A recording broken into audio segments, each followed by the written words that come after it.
Hello, everyone. I'm Mark. And I'm Rob. And today we're going to talk about the halfway point Rookie of the Year voting by the AP poll. And we're also going to talk about what other people are saying, too. And some people even changed their mind. I know. Can you Welcome. believe Welcome to Mark and Rob's Sports Showdown. And if you haven't subscribed yet, please do so. We just hit 2,000 subscribers, so thank you very much for the people that? who Thank you. subscribed. Hit the notification bell when you do. And Rob, so they finally did a poll in AP, and I don't know if these AP people that were in the poll are all voters. I'm assuming they are, but I have no idea whether they are or not. But they did one, and Caitlin Clark got 9 votes, Angel Reese got 5, and somebody abstained. But Rob, Right. when I want to know what to think on basketball, the first thing I do is, like, if I want to do a prediction, I'll go to Charles Barkley and Stephen A. Smith. I'll see what they Right. predict, and then I predict just the opposite, and then I'm usually right. Exactly. If I Exactly. want if I want an opinion on something about who's better at somebody and better at something in basketball, I listen to Skip Bayless and I choose just the opposite. Right. So Skip Bayless is the only white person in the media picking Angel Reese. So now I know I'm right. The Caitlin Clark is the Rookie of the Year. All the other white media members that I've seen pick Caitlin Clark. For black, it's mainly for Angel Reese. Mm-hmm. So if anybody wants to tell me, someone made a comment, he goes, "Why are you making this about race?" I said, "I'm not. Other people are. Yeah. I don't care about race." And so now Monica McNutt, we found out what she likes to do. She just likes to look at the standings, and whoever has a better record gets Rookie of the Year. So that's what she said last week. And yesterday, Rob, guess what? She changed her mind and said, "Oh yeah, Caitlin Clark, they're 1,000 percentage points above." Wow. I wonder why she changed her mind.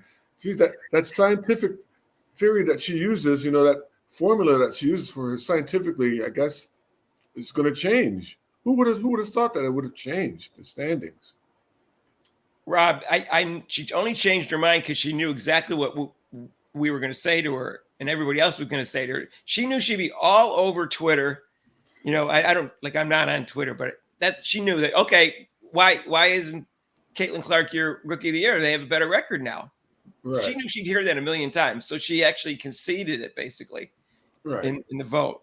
So first of all, these people should not be commentating on Rookie of the Year because they don't know what they're talking about. This is like they're moving the goalpost type of standard. Again, this is not the standard for Rookie of the Year. It could be a small factor. I'm not saying like if one team's in first, the other's in last. Yeah, it's a small, but it's never been the standard because they're not as good as the MVPs where they can drag a team to first place or something like that. Victor W. from the Spurs won it over Chet Holmgren, and Chet Holmgren's team was in first place. and Victor's team was 22-60, and the year before they were 22-60. So not only did their team record was poor, he didn't even give him any more wins. He was the Rookie of the Year. Yeah, so if you're going by standings, records, whatever scientific method you're using, that's not the correct way. Well, let me tell you another reason why it's wrong to do this. Because last year, the Chicago Sky won 18 games, and the NF Fever only won 13 games. So they had 5 more to begin with. They had a higher winning percentage of 450, and Indiana Fever's winning percentage was only 325. So if you're going to do that, you have to go on how much do they make their team better. If you're going to make that a big factor, which I maintain you shouldn't, but it is somewhat of a factor. Right. If Angel Reese wasn't their first pick, as we know, Kamala Cardozo was. So they added 2 big rookies, and they actually have a lower percentage right now. They're at 400 instead of 450 than they were last year. So Angel Reese has not helped that team win. Right. Caitlin Clark's team is at 408, and they were 325 last year winning percentage. And we have to do winning percentage and not victories because they're only halfway through the season. Right. So if you're going to go there, you have to go with Caitlin Clark. Yeah, it's obvious. I mean, it's just obvious, Mark. It's an obvious, observation. I mean, to me, yeah, they're both doing great, which they do. They both the commentators who flip-flop, they both admit that they're both doing great. But then when they come down to when they have to actually pick the Rookie of the Year, everything they've talked about goes out the window for some reason. Right. And Rob, people challenged me on, saying arbitrary number for double doubles, and it's not that hard for post players. I'm not saying it's like easy to do, and it's not easy to do 13 in a row, but it's not as big a deal as they're making it out to be. And I'm going to go over the stats again because people are confused by it and don't even seem to have take it into consideration what I said in the video. They just ignored it. So I'll repeat it for those bobbleheads. There was 129 double doubles this year going into the game 2 days ago. Okay. 129. Angel Reese has 13 in a row. It's great. Okay. That was for points and rebounds. Okay. Now there was only 19 for points and assists. So it's about 6.5 times more. Okay. Yeah. So it's 6.5 times easier for that particular double-double than the one that Caitlin Clark got. And she got 4 in 5 games. So if you just kind of like cut that in half, it's like 3 times harder what Caitlin Clark did. And she got a triple-double, which Angel Reese has got none. And there's only been 3 this year. And she's also the first rookie in the history of the WNBA to get that. So what she's doing is more difficult. Right. And you don't have to be a math major like Mark to figure that out. You can see that, what he just said. It's fairly simple. It's broken down fairly simple. If you do the homework, or if you just look and see what the percentages are, and like he said, I agree. I mean, playing the post is a tough. I mean, you're getting banged around, posted up, and it's not that easy. But like you said, I think it is harder to try to do like what Caitlin Clark's doing with double doubles. Now, I'm going out on a limb here, Mark. I'm gonna say that Angel Reese's game against Atlanta today, since they have they're very limited, also, that she's going to try to go for a triple double.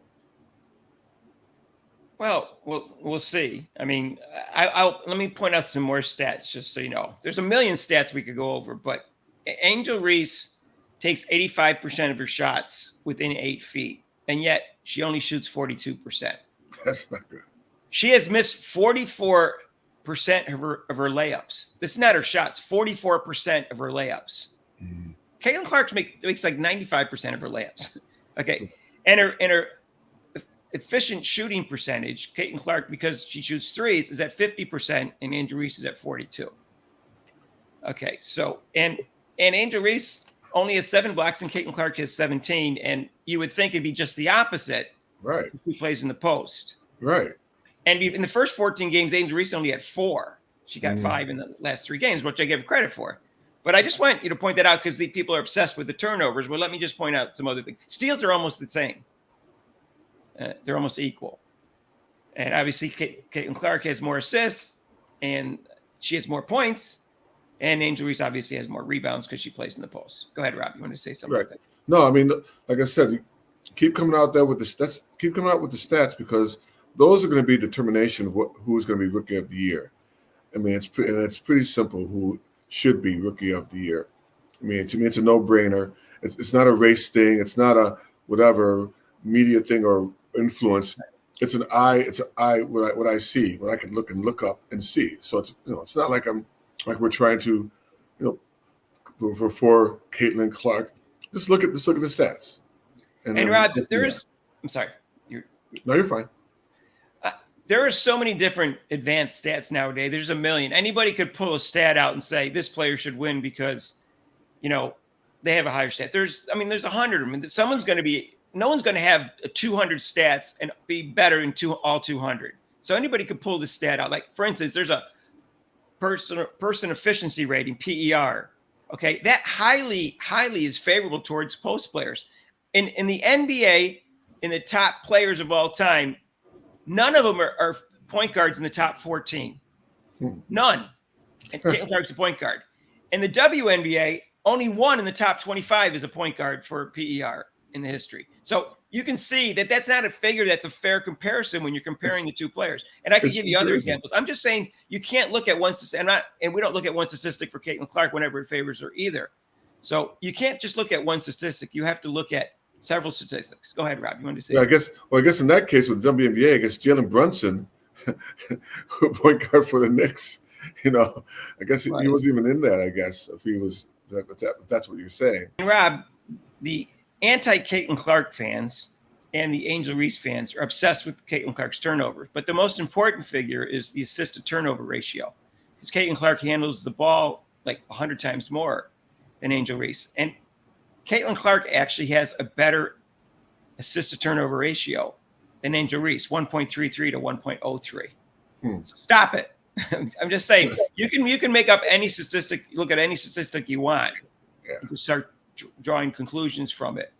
But you also have to watch the games. You can't just look at box scores. If you watch the game, you can see how much Caitlin Clark makes her players better, how she's able to draw so much attention to herself, opens up the offense, gets the fast break going, and develops a situation where wide open shots take place for her teammates, or easier sometimes. And Mark, what rookie has come in and actually changed the game plan of the opposing team, where they say, we have to stop this rookie, we have to double team her, we have to force her?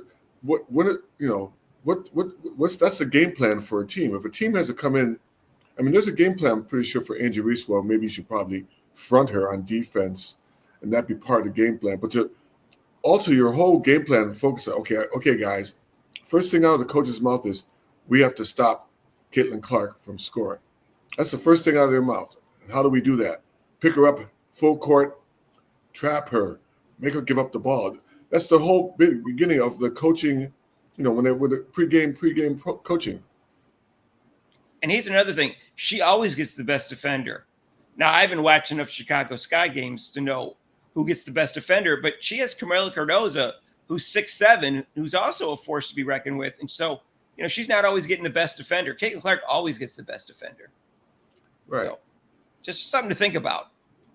Anyways, L. Duncan even agrees with us now. I know L. Duncan.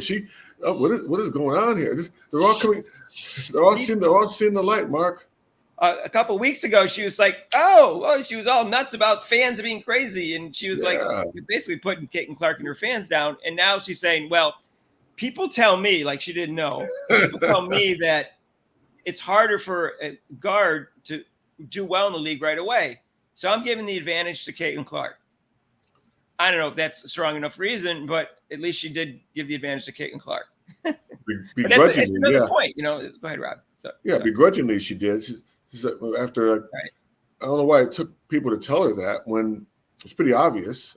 People are changing their minds, Rob.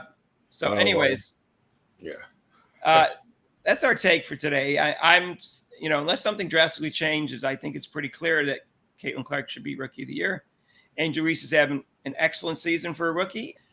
Anyway, we've got a game live simulcast today. We're going to do Indiana Fever versus the Washington Mystics at noon on WNBA TV. So if you see this before then, join us for that. If not, I'll do all the other Indiana Fever games for you. And we're going to do the Olympics from 2 to 4 Eastern time from July 27th to August 10th, because that's when it's prime time in Paris and all the marquee events are. And we have a live show every Monday from 6 to 8 Eastern time. So join us for that. And if you like this video, hit the like button. If you haven't subscribed, please subscribe, because we're looking for 3,000 subscribers. We just hit 2,000. Only took us 18 days to do that from 1,000. So moving on up, just like our new background. Jeffersons, yeah. Rob's favorite show. Meanwhile, I watched All in the Family. I watched All in the Family too. And Lionel came on and he cracked me up every time. All right, Rob, you got to watch those shows. If you didn't, they're great shows. All right. So anyways, hey, feel free to make intelligent, non-insulting comments about this topic and let us know how you feel. All right. Peace out. Yeah. Hey. See you in the next video.